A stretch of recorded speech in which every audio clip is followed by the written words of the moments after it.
Alors, si on capte pour un patient, jusqu'à ce que le djinn dise que c'est fini, il n'y a plus de djinn, alors que le patient est toujours en train, alors qu'il y a le djinn qui parle chez le patient, dire non, nous on est là, qu'est-ce que tu racontes, tu n'as rien fait du tout, ah, c'est n'importe quoi. Ça veut dire quoi? Nous sommes face à une situation un peu bizarre où les djinns qu'on capte chez le capteur se convertissent et ils disent que oui, on était chez le patient, maintenant on est venu, alors que chez le patient, il y a le djinn qui parle depuis le début et qui dit non, je suis toujours là, vous n'avez rien fait du tout, non, c'est pas mes djinns, je ne les connais pas ceux-là. Bon, en tout cas, ce que cela signifie, c'est qu'il reste des djinns chez le patient et que le djinn ne se voit pas. Oui, ça arrive que le djinn ne se voit pas.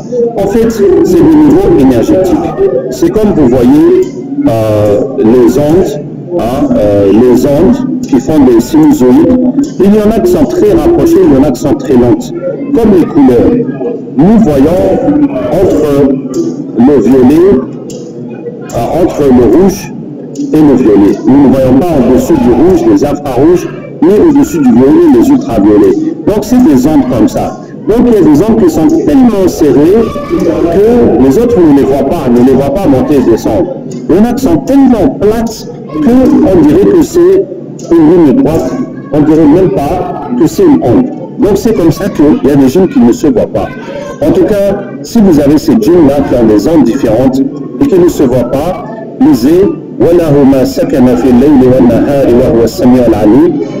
à lui, ce qui est immobile dans la nuit, dans le jour, et c'est lui l'audient et l'omniscient. Et ça va ramener leurs ondes dans une fréquence normale, dans une fréquence visible qu'ils peuvent se voir tous. Voilà. En tout cas, quand chez le capteur, les djinns disent qu'il n'y a plus de patient, il n'y a plus de djinns chez le patient, et vous voyez les manifestations chez le patient, ça veut dire qu'il y a encore des djinns, sauf que ceux-là ne les voient pas. De même si le corps du patient bouge toujours, il y a sa main qui tremble, son pied, etc., ça veut dire qu'il y a encore des djinns, même si chez le capteur, on dit qu'il n'y a plus de djinns. Par contre, si c'est des douleurs que le patient sent dans son corps, ou bien des fourmillements, ou bien des lourdeurs, ça peut être les djinns, ça peut être aussi la sorcellerie qui est là et dont il sent la douleur et dont il sent les effets. À ce moment-là, qu'est-ce qu'il faut faire? Il faut taper chez le patient, là où il sent la douleur. Lui-même, on lui dit de répéter la shahada et on tape et on dit, si chez le capteur, on dit qu'il n'y a plus de djinn, on lui dit alors, regarde la sorcellerie. Et on tape et on lit, et puis, bon, il y a beaucoup de chances que d'autres djinns vont ressortir. En tout cas, on continue comme ça jusqu'à ce que tout ce que le patient sente soit parti. Bon, s'il y a des petites sensations comme des fourmillements, des lourdeurs, ça peut être la sorcellerie qui a besoin de faire les ventouses et le reste pour l'enlever. Alors, le verset Hurrimat est un verset maintenant très important dans le captage qu'on a ajouté, bon, je ne sais même plus quand, mais ça a remplacé beaucoup de versets. Hurrimat, ça permet d'enlever le sang. Le sang qui a été versé pour les djinns, les sacrifices pour les djinns, c'est leur carburant. Ça leur donne la force et ça leur donne la mécréance. Et donc quand on les hurrimat, ça enlève ça, et en même temps ça leur enlève la force et ça leur enlève leur mécréance, ça les ramène à l'état où ils étaient avant de recevoir les sacrifices. Donc la plupart du temps, quand on a fini d'enlever le sang, les djinns vont se convertir. Maintenant, et en plus ça tire les autres djinns, tant qu'il y a du sang, les djinns viennent, et puis le sang est détruit, les djinns se convertissent. Bon, si on voit que le sang est fini et que les djinns ne se convertissent pas, là il faut lire Bara'atun pour détruire les pactes. Donc les pactes, c'est les contrats qui entre les djinns et les sorciers. Donc c'est comme un contrat de travail qui fait les engagements de chacun, et notamment souvent les djinns, il est écrit que s'ils rompent le contrat, s'ils trahissent, ils vont mourir. Donc il faut détruire ces pactes aussi pour qu'ils puissent se convertir. En fait, ça va dépendre des capteurs. Et puisque chaque capteur, quand vous captez avec lui, il va s'adapter, il va évoluer. Donc quand vous voyez que chez le capteur, Hurrimat suffit, donc ça suffit. Si vous voyez qu'il faut lire Bara'atun, donc vous ajoutez Bara'atun Maintenant, si vous avez lu Bara'atun aussi et qu'il n'y a plus de pacte, mais que le djinn n'est pas prêt encore à se convertir, donc vous pouvez simplement lire Inna dina inda Allah et l'Islam ou bien Allah nuru samawati wal ard pour le convertir. Maintenant, si avec ça il ne se convertit pas, il faut essayer de comprendre pourquoi il ne veut pas se convertir. Il faut essayer de comprendre. Et donc là, il y a une question clé. La question clé, c'est de dire qu'est-ce qui t'empêche de devenir musulman? Pourquoi tu ne deviens pas musulman? Et la chose qu'il va dire, c'est ça que tu dois répondre. Et Inch'Allah, il va devenir musulman. Alors, si le verset, si le djinn est un roi, on récite wa shaddadna mulkahu pour renforcer son royaume. Et il verra que l'islam, la foi, ça va augmenter son royaume, donc il va se convertir. Alors, si le djinn dit qu'on l'adore, que lui-même il est adoré, donc on va enlever le sang et les pattes pour lui enlever ça. Si le djinn dit qu'il est très fort, qu'on ne peut rien faire contre lui, on va dire qu'on va demander à Allah d'augmenter sa force. On dit wa kana haqqan alayna nasrul mu'minin. S'il dit que c'est les musulmans qui l'adorent, comment lui il va devenir musulman alors que les musulmans l'adorent? Donc on va faire la salat ala nabi sallallahu alayhi wa sallam. As-salatu was-salamu alayka ya Rasulallah. As-salatu was-salamu alayka ya Habib Allah. As-salatu was-salamu alayka ya khayra khalqillah. Wa ala alika wa sahbika ajma'in. Pour qu'il ait notre image de l'islam. S'il dit qu'il est riche, qu'il a tout, on va lire wa in min shay'in illa indana khaza'inuhu wa ma nunazziluhu illa biqadrin ma'lum. Pour que Allah nous montre la richesse qu'il va gagner encore en se convertissant à l'islam. S'il dit qu'il n'a pas de créateur, on va lire pour qu'il le voie. Sinon on peut aussi lui dire de demander si j'ai un créateur, je veux savoir qui c'est et pour qu'il voie. Si le djinn est blessé ou handicapé, on va lire la Fatiha pour le guérir.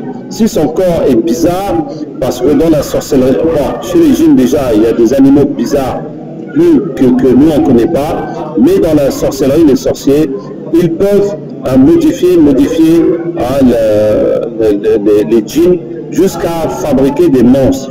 Donc à ce moment-là, on va lire Fitrat Allah pour qu'il revienne à son état normal. Si les jeunes te proposent de travailler avec lui, tu dis mais le problème c'est qu'on ira en enfer. Et tu lis les versets de l'enfer. S'il propose un arrangement, c'est pareil. Maintenant si le djinn menace ta famille, tu vas lui dire, nous allons demander à Allah de ramener toutes vos familles. Et tu lis Aïna Matakoulou, et quand ils sont là, tu lui dis alors, qu'est-ce que tu as dit sur ma famille? Et Inch'Allah, ils vont tous se convertir. Si le djinn dit qu'il a peur des sorciers, on va lire Wakana haqqan alayna jusqu'à ce qu'il n'ait plus peur des sorciers.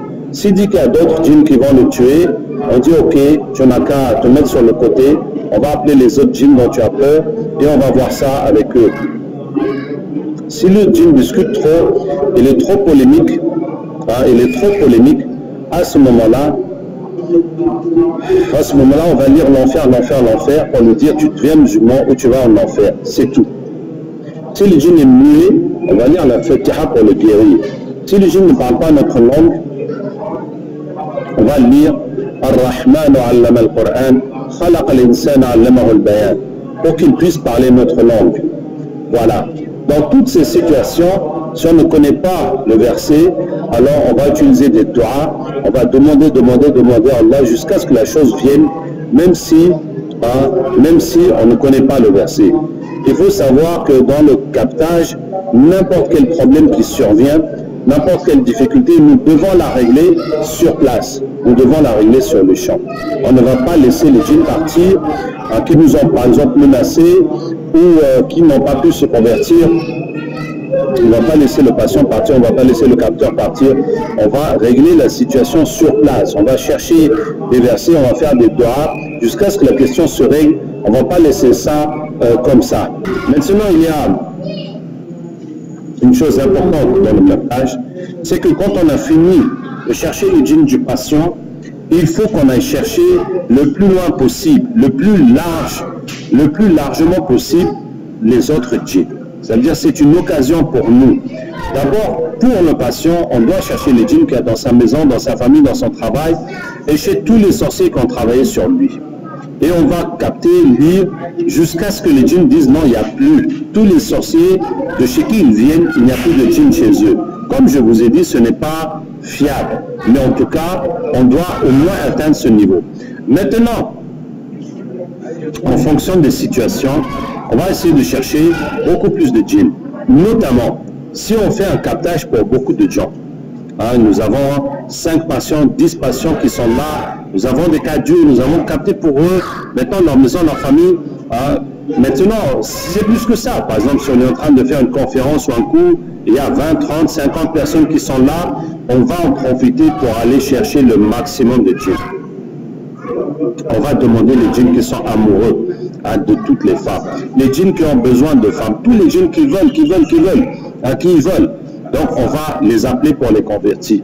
On va chercher les djinns des ancêtres de tous les gens qui sont là. On va chercher tous les djinns qui veulent du sang, qui attendent quand est-ce qu'on va leur faire des sacrifices. Par exemple à l'école, quand les filles tombent, donc les djinns sont là, ils font tomber les filles pour avoir des sacrifices. Donc on va appeler tous les autres djinns partout qui veulent des sacrifices, qui veulent du sang, ils n'ont qu'à venir pour qu'on les convertisse. Alors, on va chercher tous les djinns qui ont n'importe quel lien avec la sorcellerie. Dans le cadre des écoles encore, on va chercher les djinns du désordre. Ceux qui veulent le désordre, les cris, les filles qui courent partout, ça veut dire que dès qu'ils entendent que ça crie quelque part, ils rappliquent. Ils arrivent. Donc ça, on utilise وَخَشَعَتِ الْأَصْوَاتُ لِلرَّحْمَنِ فَلَا تَسْمَعُ إِلَّا حَمْسًا pour les ramener. On va chercher les djinns des marabouts, ça c'est les hypocrites, ils se font passer pour des musulmans, alors que c'est des mécréants, on travaille pour le diable. On va chercher les espions, ceux qui nous espionnent, qui espionnent notre travail de l'Europe, qui espionnent nos patients. Ça veut dire que les sorciers mettent des djinns pour les espionner, pour voir est-ce qu'ils se soignent, est-ce qu'ils vont s'en sortir ou pas pour leur refaire les sorcelleries. Donc pour les espions, c'est des djinns spéciaux qui sont très rapides et que les autres djinns ne voient pas. Donc on utilise وَلَهُمَ السَّكَنَةَ, le verset pour ramener leur longueur d'onde dans une longueur normale, pour les ramener. Et puis les djinns volants et rapides, c'est le même verset وَلَهُمَ السَّكَنَةَ. Ceux qui se cachent, voyons مَتُبْلَ السَّرَائِرِ. Et puis on va chercher les djinns collés dans la personnalité des gens. Ça veut dire qu'ils sont tellement collés, ils se confondent dans la personnalité, les autres djinns ne voient pas. Vous voyez, on a pu faire le captage des gens, mais cela on les a pas eu. Les djinns qui influencent les mentalités, donc on a découvert il y a quelque temps que beaucoup de peuples ont des mentalités un peu particulières, et c'est les djinns qui font cette mentalité et qui perpétuent cette mentalité de génération en génération. Donc pour ça on utilise Fitrat Allah pour dissocier ces djinns de la personnalité des gens. Maintenant il y a un verset très intéressant وَعِنْدَهُ مَفَاتِحُ الْغَيْبِ لَا يَعْلَمُهَا إِلَّا هُ, dans Sourate Al-An'am, le verset 59 ou 60 selon les lectures, et qui parle que Allah connaît tout, qu'est-ce qu'il y a dans les pierres, que chaque feuille qui tombe dans les arbres, les forêts, tout ce qui est liquide, tout ce qui est solide, tout est écrit chez Allah. Donc ce verset, ça permet de ramener les djinns qui sont partout dans les forêts, dans les montagnes, dans les pierres, dans les fleuves.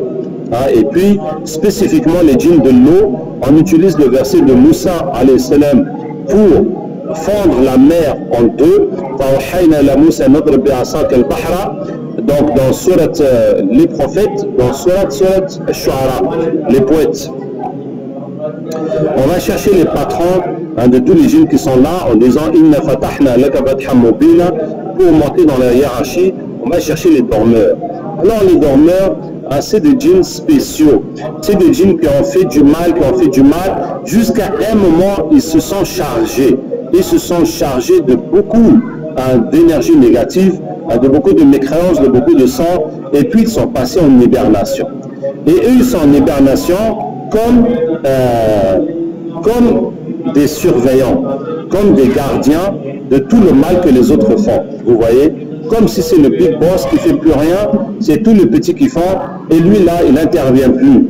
Mais il va se réveiller quand toute la sorcellerie, les pactes sont détruits, quand tout a été nettoyé, c'est là qu'il va se réveiller pour tout remettre en place. Vous voyez? Donc quand on a fait un bon nettoyage dans une zone, on va demander le dormeur. En faisant le verset de la réunification, fait subhanallah hina tamsoun, pour les ramener, pour les convertir, pour ne plus laisser derrière. Maintenant, on va aussi chercher les djinns qui ont peur qu'on les attrape. Parce que quand on se met à capter, il y a des djinns qui fuient, il y a des djinns qui ont peur. Donc, on va lire wa amana min khawf pour amener ceux qui ont peur et les convertir. Maintenant, on va chercher aussi avec le verset de l'araignée. Avec le verset de l'araignée, on va imaginer une toile d'araignée, que c'est comme ça les connexions, les ramifications, comme une toile, à partir du patient, ou à partir du lieu, ou à partir du sorcier, tous les contacts qu'il a avec les autres djinns, et on va lire le verset de l'araignée pour ramener ça. Ensuite, quand on a des djinns qui nous parlent de Dajjal, comme ce matin, un djinn a dit bientôt notre Dieu va venir. Donc on lit Surat Al-Kahf, on lit Surat Al-Kahf jusqu'à ramener tous les djinns qu'on peut trouver qui ont un lien avec Dajjal. D'accord? Les djinns aussi qui forment les sorciers, ça c'est une bonne chose. Quand on a pris les djinns des sorciers, on va chercher les djinns qui les ont formés à devenir sorciers, même s'ils ne sont plus avec eux. Et là c'est bon, parce que quand on a les djinns qui ont formé les sorciers, eux ils ont formé beaucoup de sorciers, puisque c'est ce qu'ils font tout le temps. Maintenant, il y a quelque chose aussi qu'il faut savoir. Chaque fois qu'on a un djinn spécial, un djinn qui est roi, un djinn araignée, un djinn, quoi encore, un djinn qui a beaucoup de têtes, un djinn qui est très proche d'Iblis, n'importe quel djinn qui est spécial. Une fois qu'on a converti, on va demander à Allah de ramener tous les djinns qui sont comme lui, pour les convertir et puis convertir tous les djinns qui sont autour d'eux, détruire toutes les sorcelleries qu'il y a autour d'eux. Et surtout, si on a eu un djinn qu'on a eu beaucoup de mal à convertir, qui était très résistant, et donc on va demander à Allah de ramener tous les djinns qui sont comme lui, une fois qu'on l'a converti. Et cette idée d'aller chercher le maximum de djinns pour les convertir, d'abord c'est une obligation. Parce que si nous avons la possibilité de ramener les djinns pour les convertir, mais pourquoi on ne le fait pas? Est-ce que vous voyez? C'est pas normal. On doit le faire. Pourquoi laisser ces djinns dans la mécréance? Puisque Allah nous a donné la possibilité de les atteindre et puis de les convertir. Donc on doit le faire. Et aussi, ça va avoir des conséquences sur le monde, sur le fait d'affaiblir la sorcellerie. Et les djinns vont aussi avoir des répercussions sur le monde des humains. Ils vont eux-mêmes se mettre à faire la dawa aux humains. Et tout cela va aider l'islam. Et va nous aider, nous aussi, dans la ruqya. Donc ça fait partie de notre travail. Et de toute façon, si on ne convertit pas, comme ce monde-là est connecté, par exemple, si on a converti un grand roi, et puis on ne va pas chercher les autres rois, mais les autres rois vont s'apercevoir que leur collègue est converti. Et vont se demander ce qui se passe, et donc ils risquent de nous attaquer aussi. Donc c'est pour notre propre protection aussi, et comme anticipation, au lieu d'attendre que les autres nous attaquent, et ben on va les chercher avant même qu'ils pensent à nous attaquer pour les convertir. C'est tellement mieux.